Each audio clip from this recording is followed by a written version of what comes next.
Homo sapiens, l'homme moderne, est-il vraiment la seule espèce humaine sur Terre?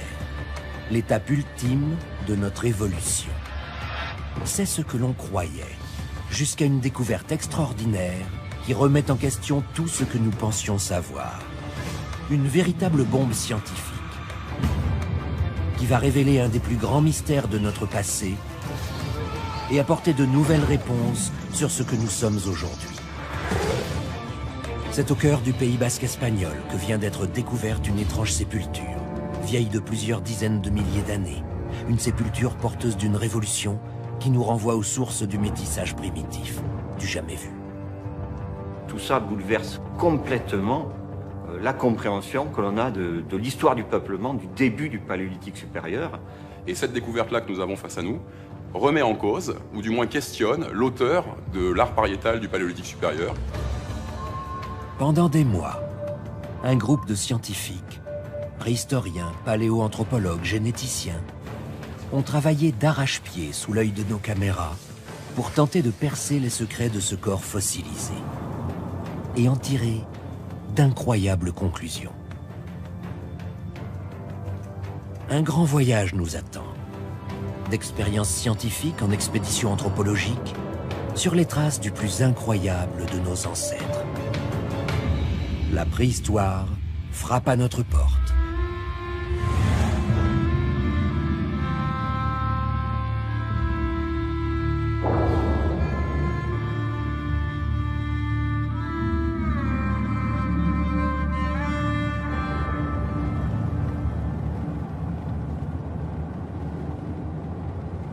C'est sous le signe du hasard que commence notre enquête.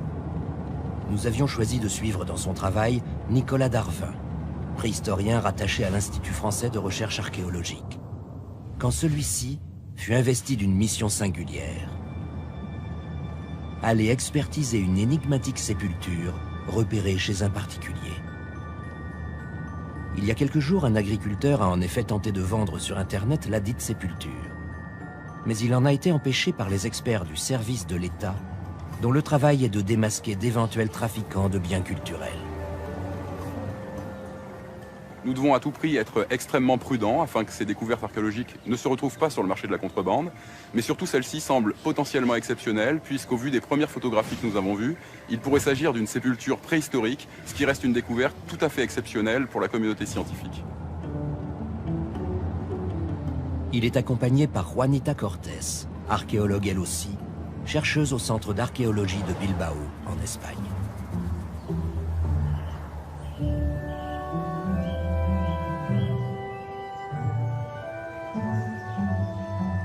En accord avec les archéologues, nous utilisons une caméra cachée, afin de ne pas froisser la susceptibilité de l'agriculteur mis en défaut par les autorités.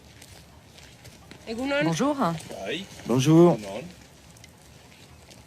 Juanita Cortés. Michel Etchemendi. Nous travaillons pour le centre d'archéologie. Nous venons pour la sépulture. Je vous présente Nicolas Darvin. Bonjour. Bonjour, monsieur. Il est archéologue aussi. Il est chargé par le ministère d'expertiser la sépulture. Elle est là. Elle ne va pas s'échapper.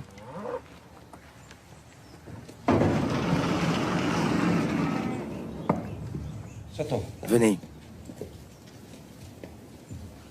Tout ça appartenait à mon grand-père, Gorka Iñaki Etchemendi. Il a parcouru le monde entier. J'ai trouvé la sépulture dans cette caisse en bois. J'ai pensé que ça pouvait intéresser quelqu'un. J'ai vu exactement la même chose dans un reportage à la télé.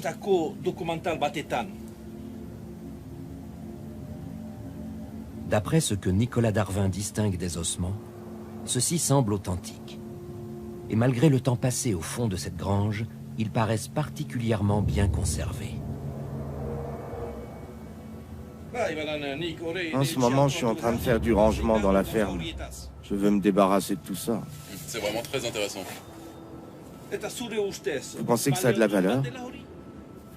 On ne peut rien dire pour le moment. On doit l'emporter au laboratoire, l'analyser et on verra bien les résultats ensuite. On va mettre le crâne à part, il est vraiment très fragile. Vous pouvez m'aider pour remettre cette pièce?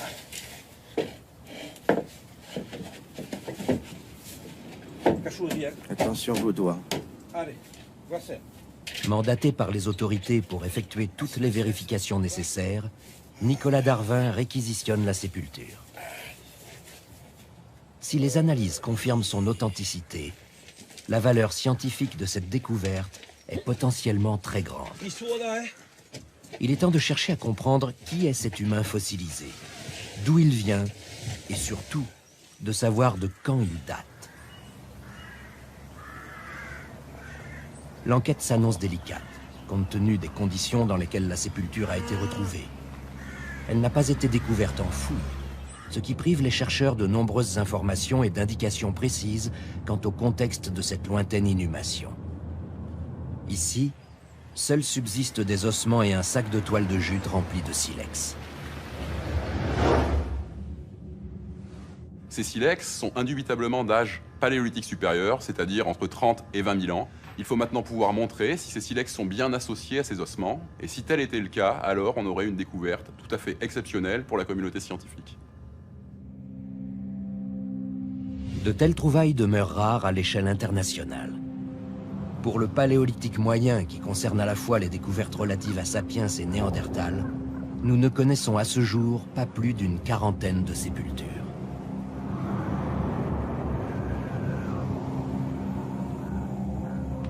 Suite à la découverte de la grotte de Kafzeh en Israël, dans les années 1930, les archéologues datent d'au moins 100 000 ans plusieurs inhumations réalisées par des populations de Sapiens sapiens. L'une d'entre elles est saisissante. On y voit le corps d'un adolescent couché sur le dos, et juste à côté du crâne, les bois d'un grand cervidé volontairement déposés là, laissant interpréter ce geste comme une offrande funéraire. Sapiens n'est pas le seul à pratiquer de tels cérémoniels. Plusieurs sépultures néandertaliennes nous le prouvent. Que ce soit au Proche-Orient, vers 65 000 ans, ou plus récemment en Europe.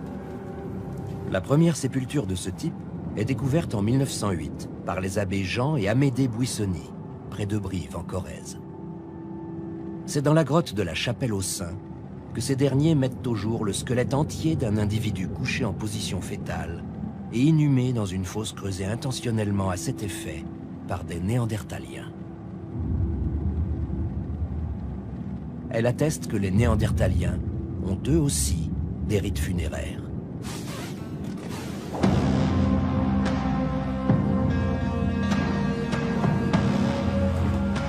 Nicolas Darvin et Juanita Cortés ont fait appel à Bruno Boulet pour expertiser la sépulture. Ils sont accompagnés de Jean-François Ballot, ingénieur en imagerie numérique.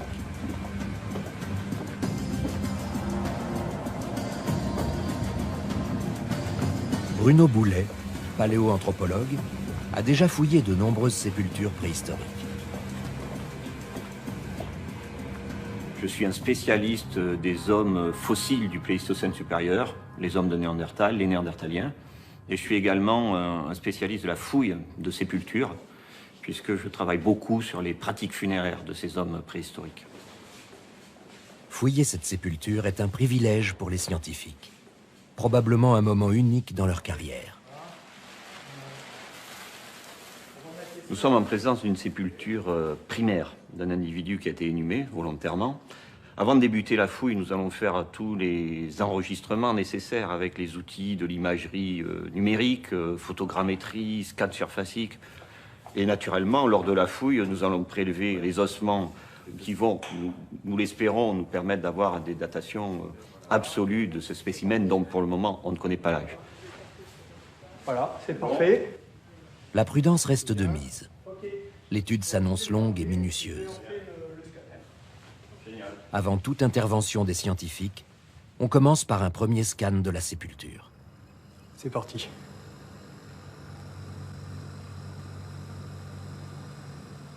Le travail d'imagerie doit se faire à chaque étape de l'expertise. Il permet de créer une base de données documentaire consultable par tous les scientifiques impliqués dans l'enquête. Ici, elle est doublée par un travail de photogrammétrie, qui permet de restituer plus précisément des éléments de matière. Le questionnement scientifique, lui, reste empirique. Et le crâne trouvé séparé du reste de la sépulture est un des premiers éléments à élucider. Nous avons remarqué que la sépulture ne contenait pas un squelette complet, et y compris nous avons trouvé le crâne à part. Cela pourrait correspondre en réalité aux pratiques des autodidactes préhistoriens du début du XXe siècle. Ce qu'il faut comprendre, c'est qu'à cette époque-là, les sépultures étaient conservées d'un bloc et ensuite elles étaient plâtrées, ce qui rendait presque impossible la possibilité de les déplacer ou de les montrer à qui voulait bien le voir à cette époque-là. En revanche, un crâne, c'est beaucoup plus léger, on peut le ranger dans une boîte et il peut suivre le préhistorien tout au long de son parcours. Et qu'est-ce que tu penses du sexe de l'individu? C'est une question très difficile, puisque quand tu regardes l'humérus, ici, tu t'aperçois qu'il est long et très puissant avec un diamètre antéro-postérieur très grand. Donc sur la base de ça, on peut supposer qu'on est en présence d'un individu adulte. La seule façon pour apporter une réponse à cette question, il faudrait qu'on fouille la zone du bassin. Donc ce que je te propose, c'est qu'on commence à fouiller à peu près à ce niveau-là, au niveau du bassin. Tu vas garder une coupe ici? Ouais, faire une coupe dans cette zone-là, et puis ça nous donnera une petite idée d'une sorte de stratigraphie interne au volume du corps du cadavre. Ok. Ok. Ok, on fait comme ça.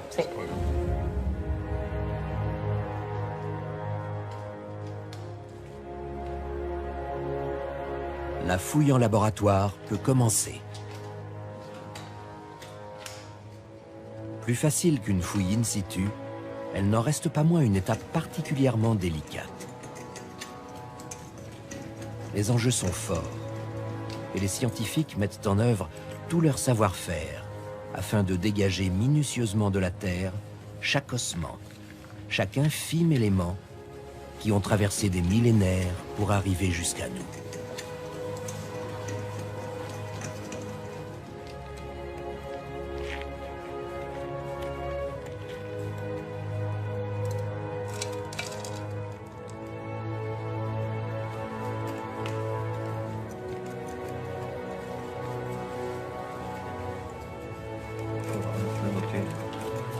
Cendre et charbon de bois au niveau de l'aile iliaque. Filmer cette étrange autopsie va s'avérer un moment unique pour nous, car les scientifiques sont sur le point de faire une découverte fondamentale. Ça?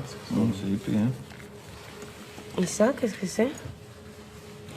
C'est étrange. C'est un peu étonnant, non? Ouais, ce sont des éléments. Ça a l'air d'être de l'os, c'est en connexion. Ouais. Tu veux un outil plus fin? Oui, donne-moi s'il te plaît, un pinceau plus fin dans tous les cas. 8. Un 8, ça ira très bien. Ouais. Enfin là, c'est autre chose. On a quelque chose en connexion anatomique, c'est sûr. Il y a plusieurs éléments. 1, 2, 3, 4 de ce côté. Ouais, encore plus du côté de Nicolas. C'est une fête? Ouh, c'est... Ouais, côtes. je pense que c'est... Tu as raison. Oui, ce sont des côtes. Ce sont des côtes. Très probablement humaines, vu la taille, la courbure. C'est un fœtus. Il est là, qui est engagé... Très probablement, la tête était déjà engagée dans le détroit inférieur du bassin, donc eh bien, écoute, on a une réponse à la question de tout à l'heure. Tu sais que c'est une dame, maintenant, qui est morte en couche. Mais les côtes, comme l'adulte, sont très très robustes. Hein. C'est vraiment étrange. Hein. Ce sont des côtes d'une largeur et d'une hauteur peu communes. Et là, il faut peut-être repenser un peu notre façon de travailler maintenant. On nettoie, on fait une couverture photogrammétrique. Et on réfléchit un peu à la suite. La trouvaille est majeure. La sépulture serait celle d'une femme morte en couche. Pour autant, ces professionnels restent calmes et méthodiques. Ils connaissent le chemin à parcourir avant de percer tous les secrets de cet inconnu et de son enfant. Et plus longue encore est la distance qui les sépare de l'annonce de leur découverte.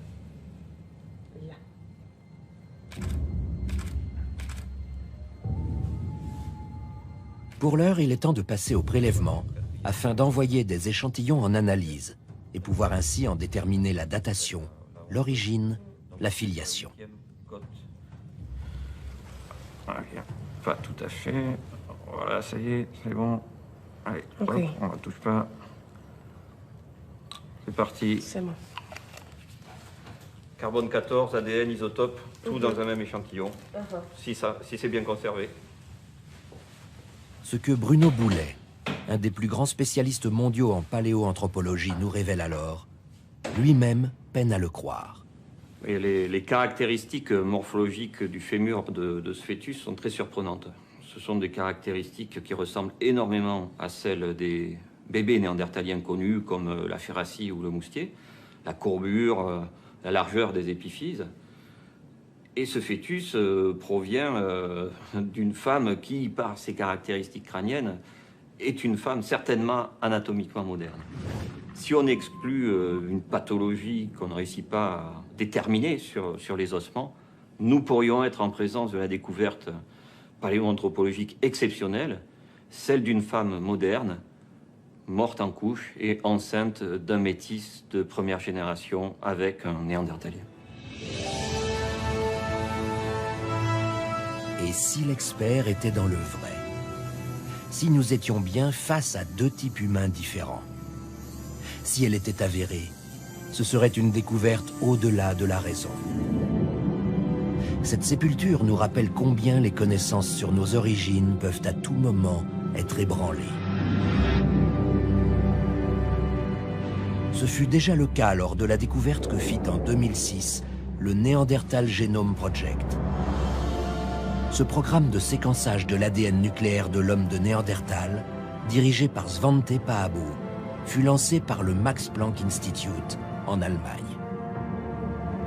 Quelle révolution quand les résultats ont été annoncés dans les plus prestigieuses revues mondiales. Sapiens et Néandertal ont mélangé leurs gènes.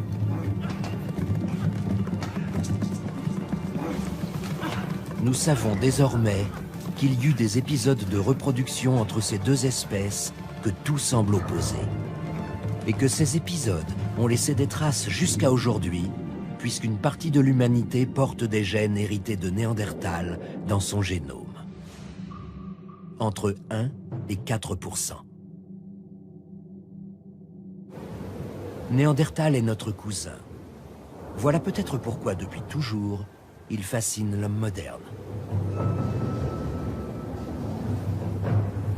C'est le LAPOM, le laboratoire de paléogénétique moléculaire de Bretigny-sur-Orge, qui est chargé de faire parler les prélèvements de la sépulture. Le LAPOM est un institut spécialisé dans l'anthropologie moléculaire et la bioimagerie virtuelle. Il est dirigé par Simon Palais.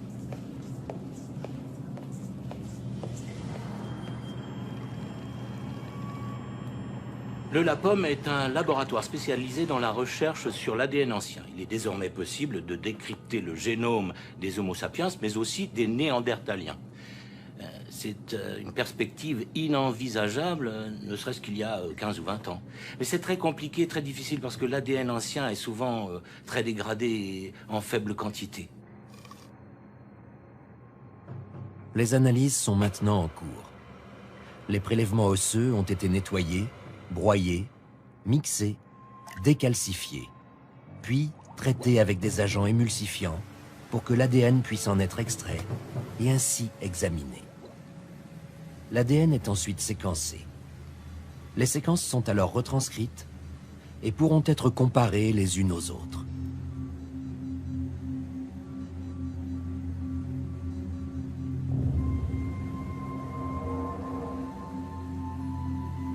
Parallèlement, une fois la fouille terminée, la sépulture est de nouveau scannée. Des clichés centrés sur le fœtus sont privilégiés.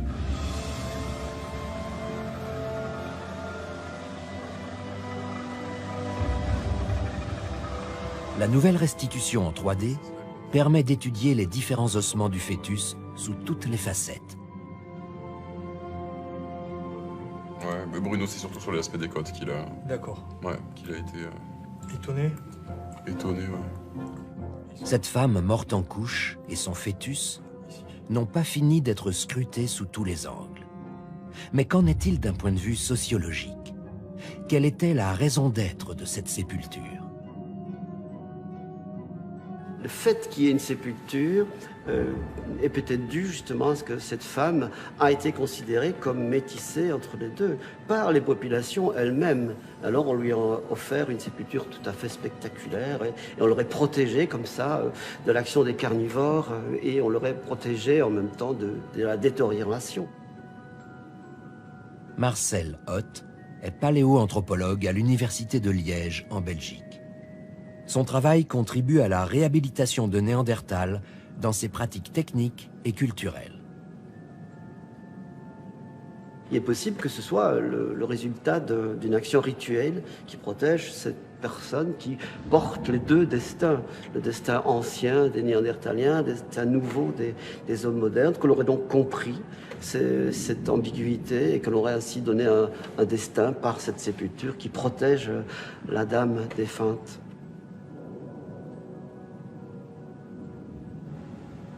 Après quelques jours d'attente, les résultats du LAPOM sont enfin disponibles. Le doute n'est plus possible. Les résultats sont clairs au plan analytique et quoique un peu surprenants. L'ADN de la femme correspond parfaitement à la variabilité connue des populations Homo sapiens sapiens du Paléolithique supérieur européen.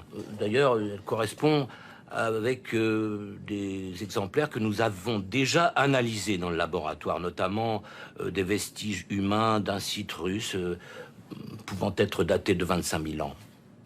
Mais la surprise vient des analyses pratiquées sur les échantillons prélevés sur le nouveau-né. Ils s'écartent clairement de la variabilité génétique connue des sapiens sapiens. Les seules comparaisons possibles avec l'ADN du nouveau-né sont des néandertaliens que nous avons déjà analysés au LAPOM. Donc je peux confirmer formellement les résultats. La femme est Homo sapiens et l'enfant néandertal.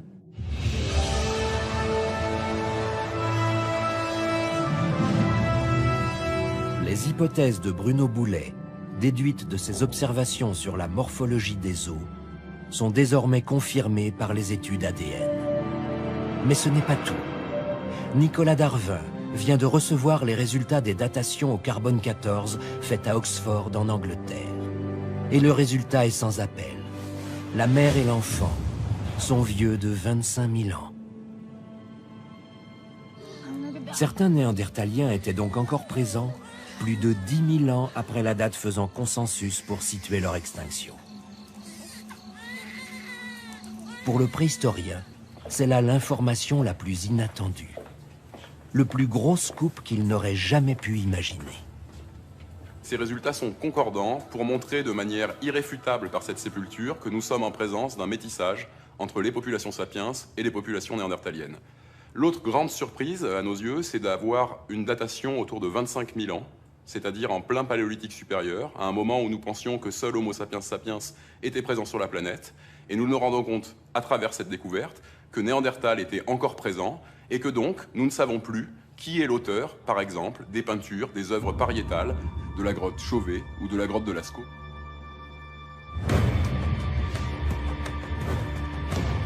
Qui sont les artisans de ces cultures? Où étaient ces Néandertaliens qu'on n'a pas retrouvés depuis 150 années de recherche? Tout ça sont autant de questions qu'ouvre cette découverte assez exceptionnelle, unique au monde. Et cette découverte va nous obliger à partir à la recherche de nouvelles informations. Néandertal et Sapiens ne se ressemblent pas physiquement, c'est un fait. Et pendant longtemps, leurs cultures ont été formellement opposées. Mais aujourd'hui, Néandertal s'est vu réhabilité à sa juste valeur par de nombreux préhistoriens. Les techniques développées par les Néandertaliens sont les plus performantes possibles en matière lithique, sur la pierre. Sont les plus intelligentes, les plus raffinées, pas de doute. C'est une preuve d'intelligence et de maîtrise absolument époustouflante, prestigieuse. On reconnaît également son statut de chasseur de grands mammifères, alors qu'auparavant, beaucoup voyaient en lui un opportuniste charognard. son image se modifie au fil des découvertes archéologiques. Ainsi, Néandertal n'est pas inférieur à nous, il est juste différent.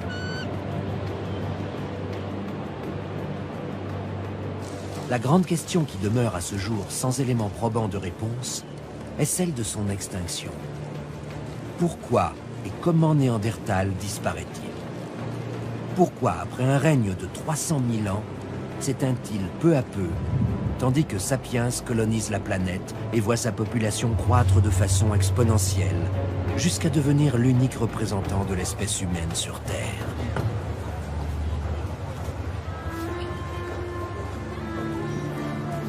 La découverte de la sépulture pose la question avec plus d'acuité encore.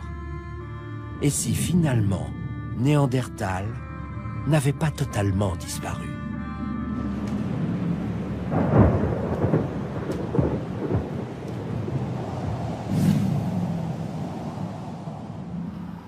La responsabilité de Nicolas Darwin est énorme.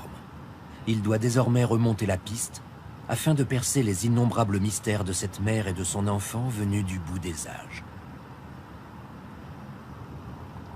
L'archéologue retourne donc au Pays Basque afin d'inspecter la grange où la sépulture a été découverte. Soucieux de faire preuve de sa bonne foi auprès des enquêteurs, l'agriculteur a accepté la présence de nos caméras.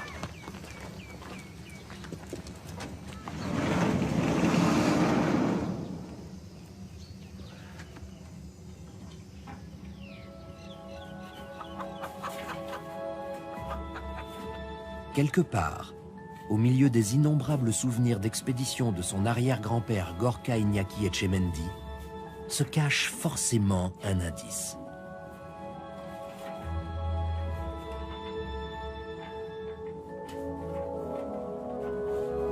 Les archéologues fouillent sans relâche dans le capharnaüm poussiéreux de ce fantasque personnage qui, voilà une centaine d'années, a rapporté la sépulture chez lui.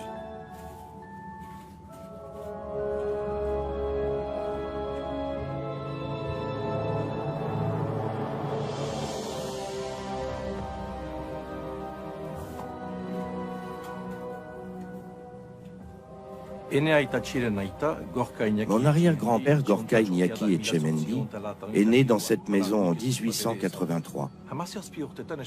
Moi, je ne l'ai pas du tout connu. À 17 ans, il s'est engagé dans la marine espagnole. C'est cela qui lui a donné le goût des voyages. Il a parcouru le monde en faisant des expéditions sur tous les continents.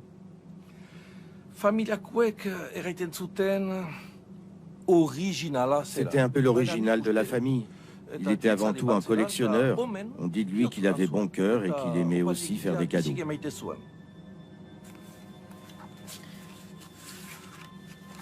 L'homme était aussi passionné de photos, et ce sont des centaines de clichés que Nicolas et Juanita doivent examiner.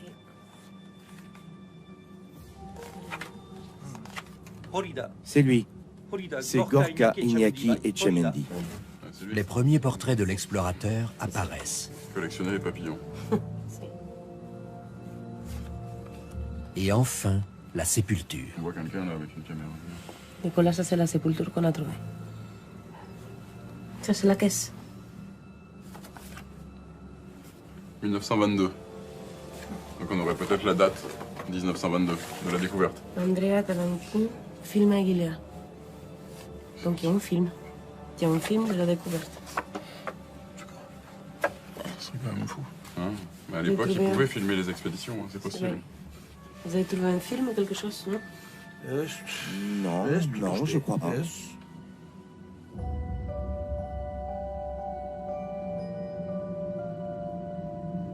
L'homme posant fièrement sur la photo est sans équivoque possible Gorka Iñaki Etchemendy.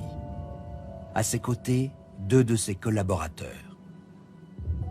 Au dos, la photo est sommairement légendée avec les noms des deux ouvriers, Tornike Okriashvili et Jabba Kankava, et celui de l'homme à la caméra, Andrei Talanquin. Nicolas Darwin tient enfin quelque chose.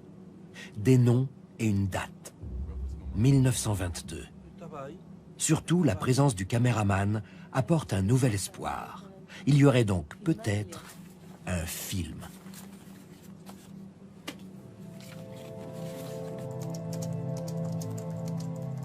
faisant des recherches sur Internet, Nicolas retrouve la trace d'Andrei Talankin, cinéaste russe originaire de Novosibirsk.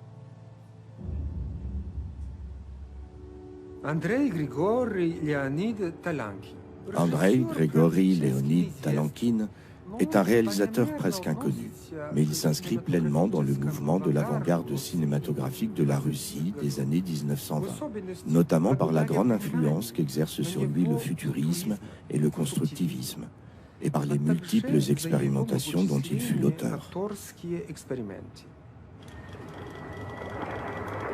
La Cinémathèque de Saint-Pétersbourg a sauvegardé les principaux films de l'œuvre d'Andrei Talankin. On y retrouve les deux facettes de son travail. Des films scientifiques, prodigieux récits d'expéditions aux quatre coins du globe, et des films de propagande soviétique.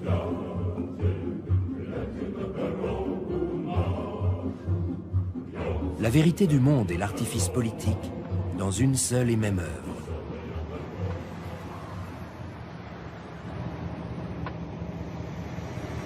Nicolas Darvin arrive à Saint-Pétersbourg afin de rencontrer le conservateur de la Cinémathèque. Il va désormais pouvoir avancer dans son enquête.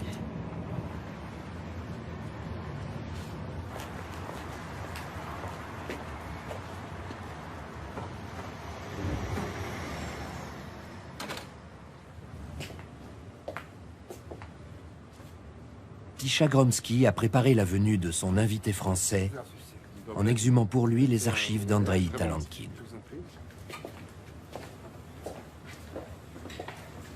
J'ai une très bonne surprise pour vous. Vous n'êtes pas venu pour rien. Cette piste russe est son seul espoir de retrouver le film de l'expédition, puis de localiser le lieu de la découverte. L'enjeu est fondamental.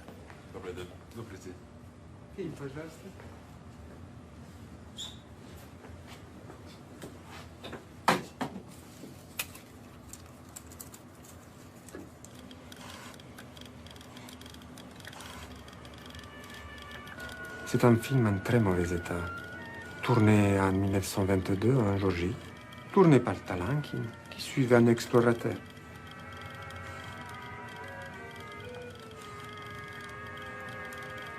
Finalement, les images tant attendues apparaissent.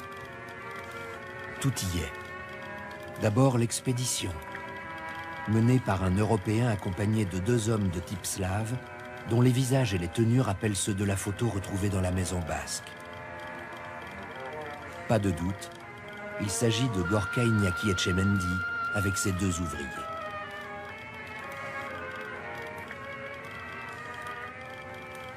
Vient ensuite l'entrée de la grotte, d'où l'explorateur dirige l'extraction de la sépulture.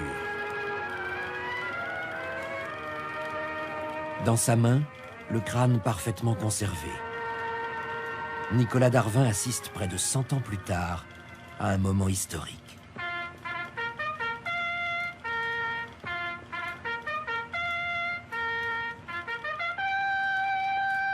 Les preuves s'accumulent.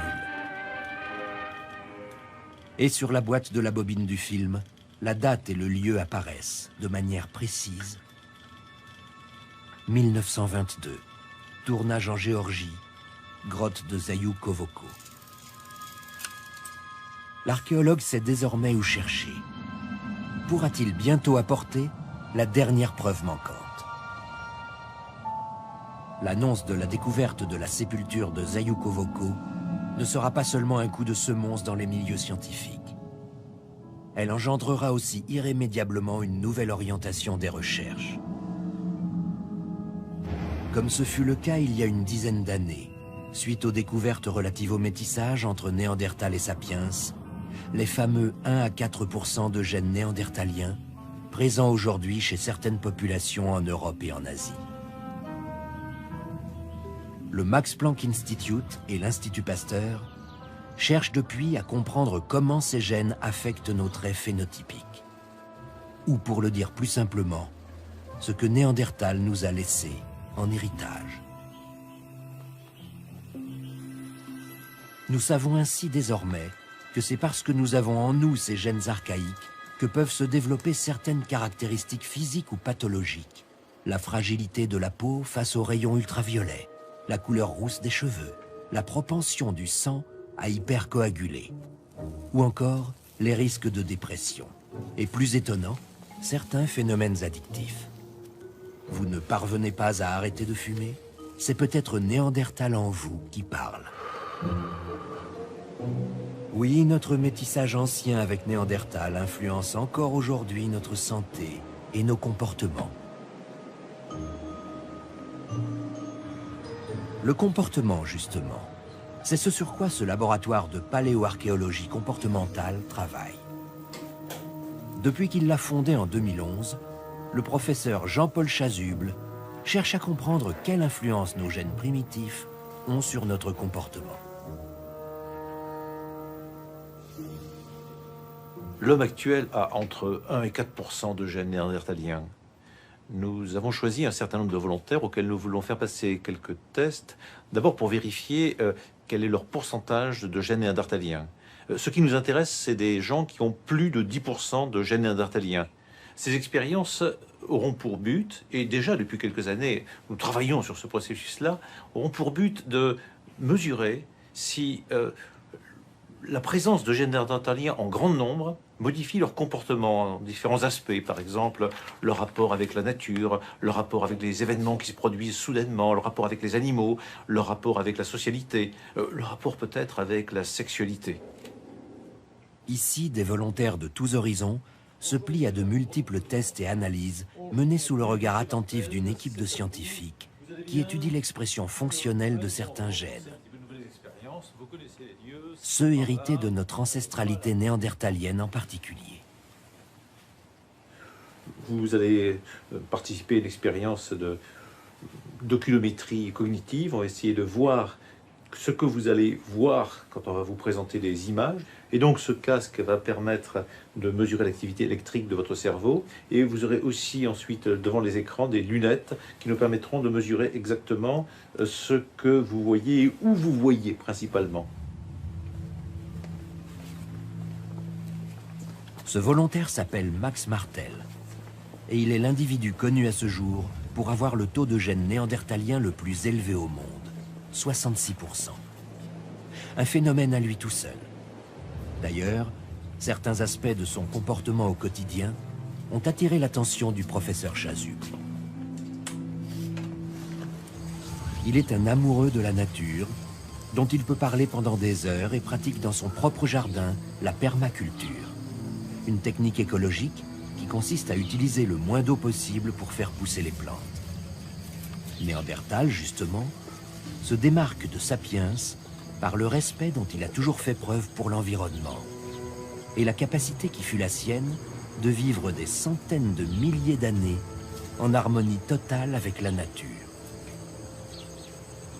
Le professeur Chasuble pose en conséquence l'hypothèse que la sensibilité écologique, qui n'est pas partagée loin s'en faut par tous les humains d'aujourd'hui, proviendrait de la prééminence de ces gènes archaïques.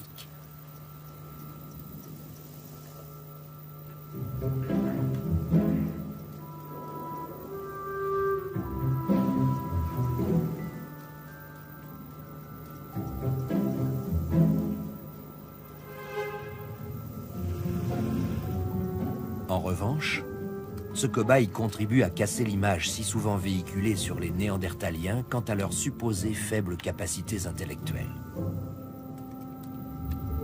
Car lui est développeur Internet, un véritable geek capable de jongler avec les codes et les algorithmes. Un homme particulièrement à l'aise avec la technologie. Comme quoi, Néandertal ne devait pas être si stupide que ça.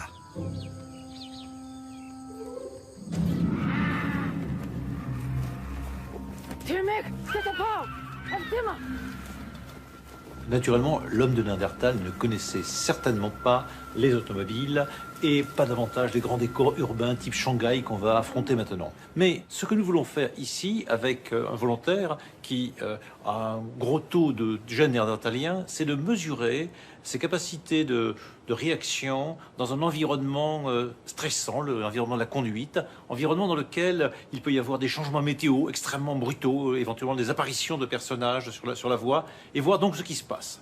nous espérons mesurer des différences par rapport à des individus ordinaires. Alors Linda va installer un capteur électrodermal qui nous permettra de mesurer les effets de sudation sur notre volontaire et de voir ce qui se passe.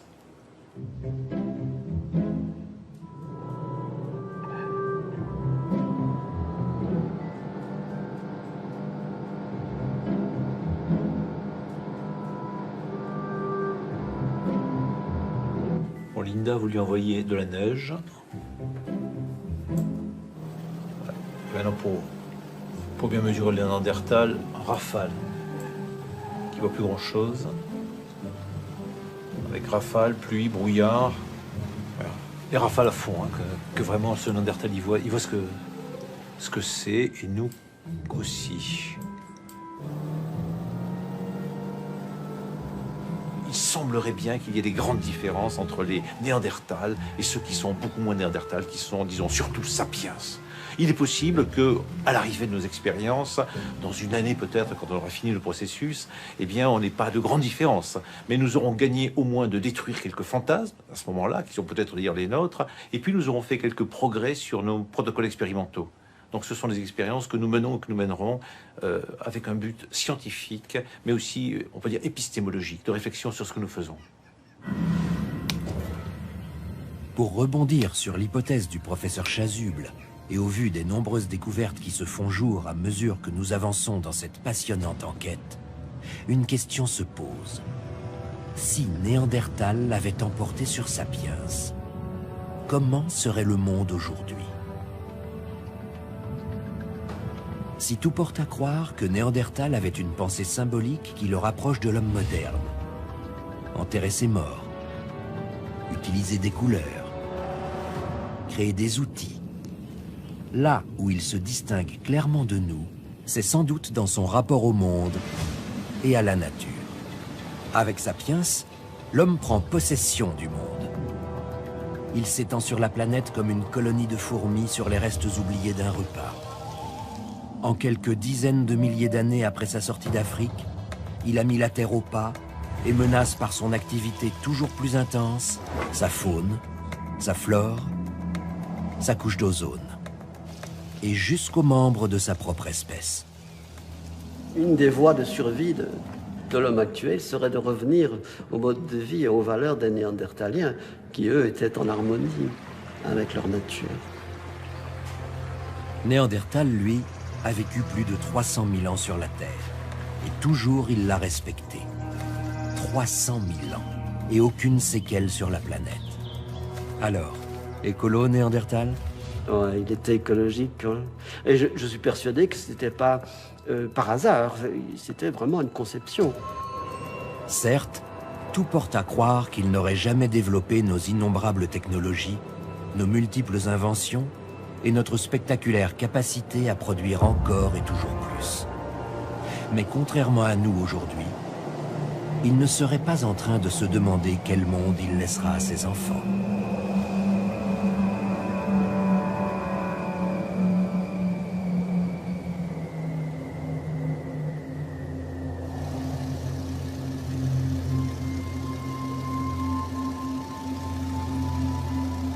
Après une escale à l'aéroport de Tbilissi, en Géorgie, nous retrouvons Nicolas Darvin pour l'ultime étape de son voyage.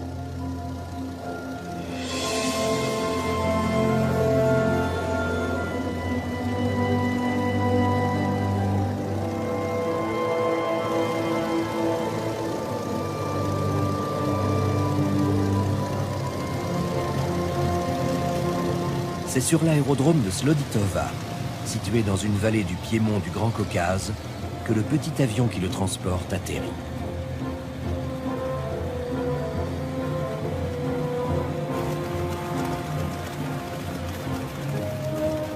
Il est attendu par une vieille connaissance, Valdek Metreveli, archéologue géorgien, qui a vécu plusieurs années en France où il a fait une thèse sur l'art pariétal.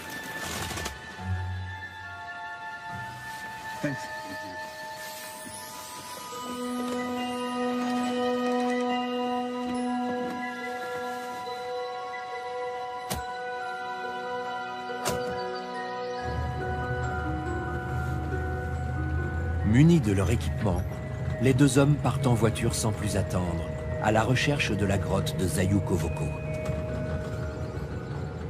La découverte de cette sépulture est très importante pour nous. La Géorgie, et plus particulièrement le Grand Caucase, est un véritable Eldorado pour les archéologues. Car la région occupe un endroit stratégique pour bien comprendre les grandes migrations humaines depuis l'Afrique, le Proche-Orient, la région du Caucase et le continent européen. Les mystères de l'évolution humaine sont cachés dans ces montagnes sauvages. La région est connue pour ses très nombreuses grottes. Personnellement, je connais très bien l'endroit pour avoir pratiqué de nombreuses prospections.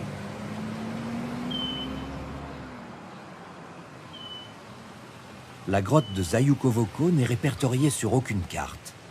Mais les informations recueillies auprès des villageois de la région ont permis à l'archéologue géorgien de délimiter une zone de recherche. La longue enquête de Nicolas Darvin touche enfin au but. Au bout du chemin, la grotte et ses secrets l'attendent.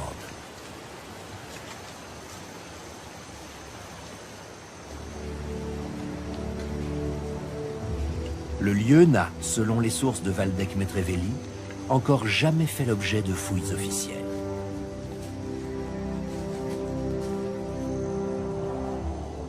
Tous les espoirs sont permis. Et tandis que les deux hommes s'enfoncent dans cette dense forêt, nous nous prenons à rêver à tout ce qu'ils pourraient encore y trouver. Peut-être sommes-nous à quelques pas d'une des plus grandes découvertes du XXIe siècle. À quelques pas, à quelques mètres même. Car nous y voilà. Après des semaines de recherche, la grotte apparaît.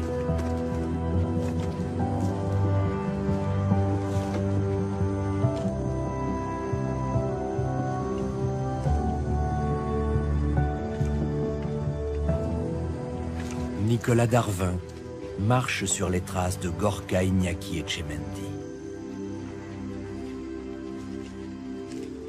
Les pièces du puzzle sont enfin réunies.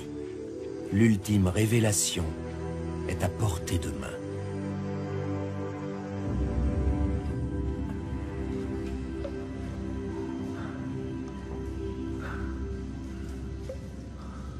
Viens, on va diriger par là.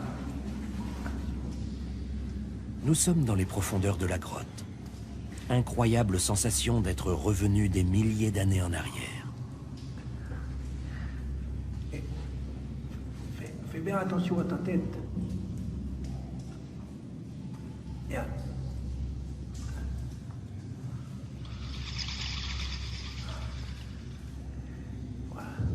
Soudain, on aperçoit une cavité éclairée. Une lumière qui jaillit au milieu de l'obscurité. Bien. Suis-moi. Attends, je passe premier. Là. On s'approche à pas de loup. Et la vérité éclate. Néandertal est toujours vivant parmi nous. En pleine cérémonie funéraire. Comme si de rien n'était.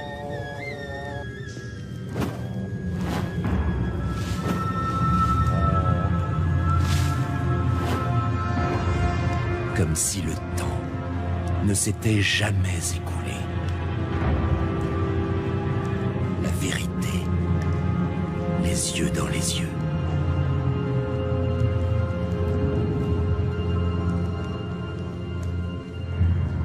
Coupez!